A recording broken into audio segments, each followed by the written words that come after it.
การที่เราเลือกที่จะย่างออกจากชีวิตไผคนหนึ่งมันบ่แม่นเรื่องง่ายเลยเนาะกว่าเราจะมารู้จักกันและผ่านเรื่องราวหลายอย่างจนผูกพันกันจนปานนี้แล้วจะให้เราออกจากชีวิตเขาง่ายๆมันคงเป็นไปบ่ได้แต่ถ้าการอยู่ต่อแล้วเราบ่มีความหมายและการกระทำของเขาพยายามผลักเราออกจากชีวิตเขาเฮ็ดคือแบบรักเราแต่ว่าเขาบ่ได้ต้องการเราเลยเขาก็แค่เฮ็ดเพียงแต่ตามมารยาทไปซื่อๆแล้วการที่ว่าเราพยายามตีตัวออกห่างเขาบ่แม่นว่าเราบ่รัก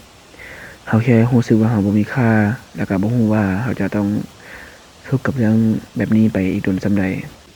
แต่เราเพียงแต่เราอีกตนตัวเองแล้วก็มันก็บ่แม่นเรื่องผิดที่เราจะกลับมารักตัวเองแล้วก็อยากบอกทุกคนว่าอย่าไปย้านเนาะการเสียเวลาหรือการสูญเสียสิ่งดีๆที่ผ่านมาเหตุการณ์มันจะคัดคนที่บ่แม่นออกจากชีวิตเราไประยะคนที่ว่างสำหรับคนใหม่ๆและคนที่เข้ามาเราจึงบ่ได้สูญเสียและคนที่แม่นแต่คนที่คิดว่าเขาเดินออกจากชีวิตเราก็เพียงคิดว่าเขาก็แค่ห่างผ่านหรือ